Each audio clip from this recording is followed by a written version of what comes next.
Encerrada a janela de transferências internacionais, os grupos dos elencos, né, das equipes do futebol brasileiro estão praticamente fechados, né, salvo algumas exceções que ainda podem ser contratadas, que são os casos dos atletas que estão livres no mercado. Mas, de um modo geral, podemos considerar os elencos do futebol brasileiro fechados, já pensando no segundo turno do Campeonato Brasileiro que vem por aí. Lembrando que o Internacional teve a sua partida diante do Bragantino, a última partida do primeiro turno adiada em virtude das convocações do Edenilson, do Paulo Guerreiro e do Carlos Palacios, com 3 desfalques. A CBF atendeu o pedido do Inter de adiamento da partida. Ainda não há uma nova data e, portanto, a próxima partida do Internacional já é pelo segundo turno diante do Sport Recife. Com isso, a gente pode passar para uma análise de a quantas anda o Internacional a nível de futebol brasileiro. Qual que é o ranqueamento do elenco colorado, quais são as principais forças do futebol brasileiro nesse segundo turno. Lembrando que o Internacional é o 10º colocado, atual 10º colocado, com 23 pontos na tabela, podendo chegar a um máximo de 26 pontos caso vença o Bragantino neste jogo adiado ainda pelo primeiro turno. Vamos tratar destes assuntos na sequência, mas antes eu quero me apresentar para você que está chegando no canal aqui pela primeira vez. Meu nome é Gregório Farias e este é o canal Farias Colorado. Seja muito bem-vindo ao canal. Te convido para que você se inscreva por aqui, deixe sempre o like no vídeo, além da inscrição, ativa o sininho para receber as notificações dos meus próximos vídeos e deixa o teu comentário aí, tua interatividade, o que tu achou deste conteúdo. Vamos para o que interessa, vamos analisar esse elenco do Internacional que agora está completo, visando o segundo turno do Campeonato Brasileiro, com os acréscimos que chegaram aí nesta janela de transferências, acréscimos jovens, né? Jogadores naquele modelo de negócio do Inter, jogadores jovens, com idade até 21 anos, jogadores que o Inter pode usá-los por aqui, desenvolvê-los e vendê-los futuramente por um valor a maior. Estou falando mais recentemente do Kaique Rocha e também do Gustavo Maia, jogadores que vieram da Europa, apesar de terem apenas 20 anos de idade. Vamos tratar deste elenco colorado. Eu gostaria de dizer para vocês, de antemão, tem muita gente falando, né, no Corinthians, com as suas grandes contratações que foram feitas, o próprio São Paulo, que se reforçou aí com o Calleri e o Gabriel Neves, mas, ao meu ver, o Internacional é quem tem a quarta força do futebol brasileiro em termos de elenco. E eu explico por quê. Eu vejo o Internacional, atual 10º colocado, com dois times, dois 11 inicial distintos a nível de primeira parte da tabela. O time titular, com Daniel, Saravia, Bruno Mendes, Victor Cuesta e, na minha opinião, Paulo Victor, Rodrigo Dourado, Rodrigo Lindoso, Edenilson, Patrick segue sendo titular, infelizmente, Tyson e Yuri Alberto, time A, para mim, a nível de primeira parte da tabela, e o time B, com Marcelo Lomba, Heitor, Gabriel Mercado, Kaique Rocha e Moisés, Johnny, Bosquilha, Palácios, Maurício, Caio Vidal, o próprio Paolo Guerreiro, tem vários jogadores aí que a gente pode citar também, garotos da base que estão subindo, como o Lucas Ramos, o Rua Cuesta, o Vini Melo, enfim, opções não faltam para esse Internacional ser competitivos. O próprio Gustavo Maia, que chegou agora para competir pela ponta esquerda do time do Inter, né? Jogador que veio do Barcelona B, é mais um que pode estar nesse time reserva do Internacional a nível de estar entre as 10 primeiras colocações do Campeonato Brasileiro. O Inter é o atual 10º campeonato, mas essa classificação não reflete o potencial do time colorado. Vários fatores, na verdade, dois principais fatores, três, né, que acabaram pesando para o Inter ter esse primeiro turno muito abaixo. É bem verdade que vencendo o Bragantino pode passar da 10ª colocação a nível de primeiro turno, mas mesmo assim é pouco para o nível desse elenco. E são três principais fatores. O primeiro deles, a troca precoce de técnico na segunda rodada. O Inter passou por um vácuo, algumas partidas comandadas pelo Osmar Loz após a demissão do Ramírez, logo após a segunda rodada, quando o Inter é goleado com o time reserva lá em Fortaleza, né? 5-1 após uma expulsão idiota do Pedro Henrique, do garoto da base que agora está no Sport. O Inter é goleado, perde também no meio de semana por Vitória com uma nova expulsão do Pedro Henrique. É demitido o Miguel Ángel Ramírez antes da terceira rodada. O Osmar Loss comanda aqui para alguns jogos e aí entra o Aguirre. Essa transição aí fez com que o time se perdesse, houve uma ruptura de estilo novamente, um time que era de posse de bola deixou de ser, passou a ser um time de mais pressão sem a bola e jogo de transição. Num primeiro momento uma transição mais perto do gol, no segundo momento umas linhas mais baixas, mas essa troca de esquema tático atrapalhou um pouquinho, o Inter fez com que o time demorasse a se engrenar. O Inter passou então a apresentar dois principais problemas. O primeiro, atrás, né? Era um time que vazava muito, principalmente pelo jogo aéreo. As duplas de zaga formada por Victor Cuesta e Pedro Henrique, ou Lucas Ribeiro, ou Zé Gabriel, nunca deram liga muito também pela falta de qualidade desses três, né? Lucas Ribeiro, Pedro Henrique e Zé Gabriel, que além de terem vários defeitos técnicos ainda são muito inexperientes, jogadores na casa dos 21 anos, né?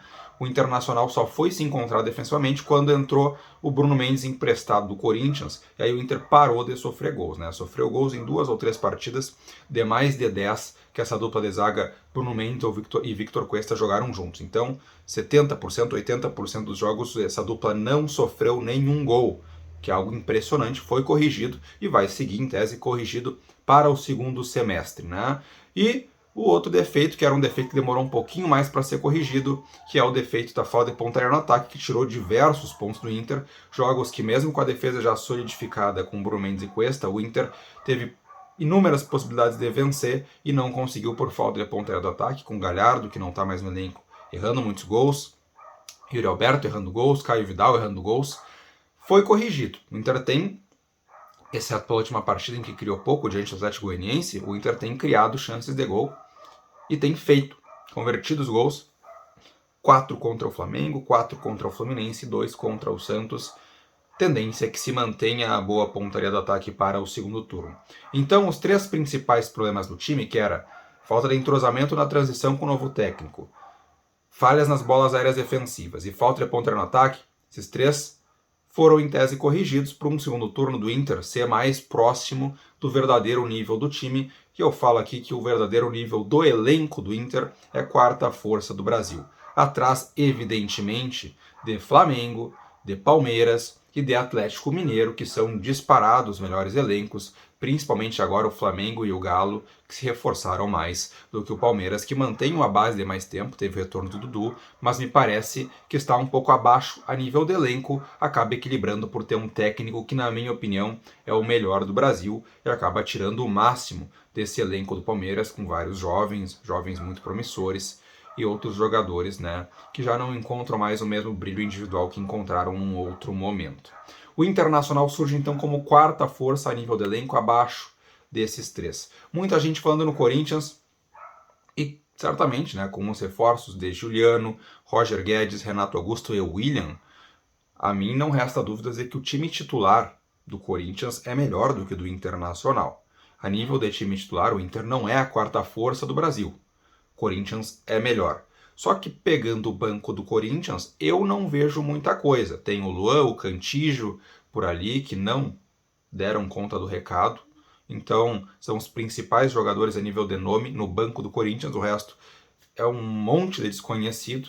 Eu vejo que o Corinthians, apesar de ter um 11 inicial fantástico com essas novas contratações, não pode ser considerado 4ª força a nível de elenco, porque no banco a diferença técnica entre banco e time titular é muito grande, diferente do Inter, como eu falei para vocês agora. O Inter pode ter um time titular a nível de 6ª, 7ª força e um reserva a nível de 9ª força, 8ª força. A diferença não é tão grande, portanto eu vejo o Inter como 4ª força. Haveria a competição aí do São Paulo, mas igualmente, mesmo com o reforço de Calleri e o reforço do Gabriel Neves, eu não vejo o São Paulo no mesmo nível do Inter. Acho até que o São Paulo, a nível de elenco, é também mais forte que o Corinthians. Poderia ser o São Paulo aí uma 5ª força.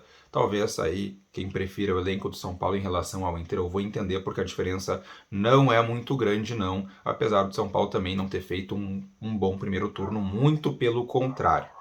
Pessoal, Red Bull Bragantino, Fortaleza, são times muito bem treinados, que jogam um futebol muito bonito e vistoso, mas que a nível de elenco Eu não consigo considerar eles como forças a nível de Inter, Corinthians, São Paulo, até Fluminense tem mais elenco que esses times aí, mas acaba que pelo entrosamento, por terem vários caras promissores, principalmente o Bragantino, né, acabam desempenhando o máximo que esse elenco pode render. Eu dizia para vocês que o Inter estava muito abaixo a nível de desempenho em relação ao que ele pode render. Esses times estão no limite, batendo no teto. Fortaleza do Vojvoda e o Bragantino do Barbieri. Ainda mais com a saída, né, do Claudinho do Bragantino. Quem entrou no lugar tem sido o Prachedes, que era terceira, quarta opção aqui no Inter.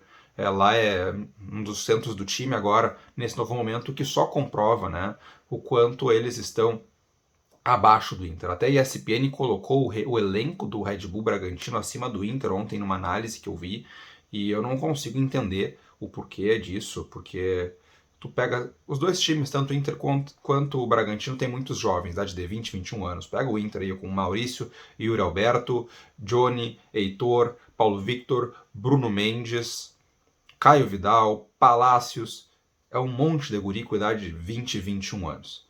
Só que os experientes do Inter, para dar suporte a esses garotos, é Guerreiro, Victor Cuesta, Tyson, Gabriel Mercado, multicampeões, né, jogadores que foram multicampeões onde passaram, Cuesta até menos, mas foi campeão também na Argentina antes de vir para o Internacional, foi jogador da seleção argentina antes de vir para o Inter. São jogadores com experiência, com bagagem e com títulos. E os experientes é a do Bragantino é Ítalo, jogador também passou pelo Inter sem nenhum destaque. Edmar, enfim, eu não acho que o elenco do Bragantino possa ser comparado ao Inter, apesar de que é evidente que o Bragantino, nesse momento, joga um futebol muito mais vistoso, muito melhor do que o futebol que o Internacional vem apresentando, até mesmo considerando essas melhoras que o time do Inter apresentou na reta final de primeiro turno. O mesmo vale para o Fortaleza. São jogadores que, se o Inter contrata do Fortaleza, possivelmente aqui no Inter seriam reservas, apesar de que lá naquele contexto juntos estão fazendo uma campanha maravilhosa, jogando um excelente futebol. Portanto, eu coloco o Internacional como quarta força, eu vejo o Inter com dois times a nível de brigar por primeira parte da tabela, e isso faz com que, a nível de elenco, seja a quarta força, apesar de que, a nível de time titular, não seja. Perca para Corinthians a nível de quarta força, e talvez perca até para o São Paulo, dependendo do momento, né, com todo mundo à disposição, com o Dani Alves, com Rigoni, com o Calleri chegando, enfim, pode ser que o São Paulo, Miranda, tenha um time titular um pouco melhor que o Internacional.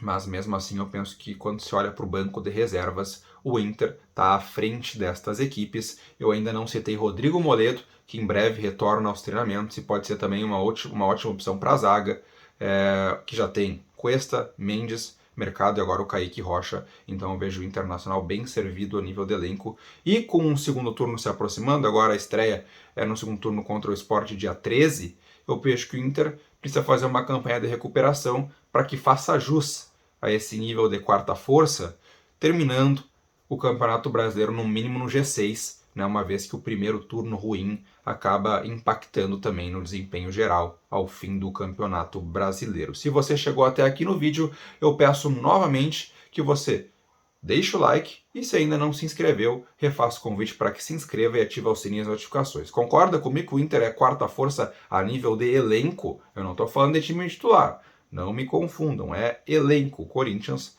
tem um time titular com essas novas contratações, nominalmente, resta saber se vai da Liga, nominalmente superior ao do Internacional e talvez superior até do próprio Palmeiras, hein? É um excelente time titular. O problema é que se machuca 2 ou 3 ali, a reposição é muito longe, não chega nem perto de estar à altura desses titulares de luxo que o Corinthians acabou de contratar. Meu nome é Gregório Farias e este é o canal Farias Colorado.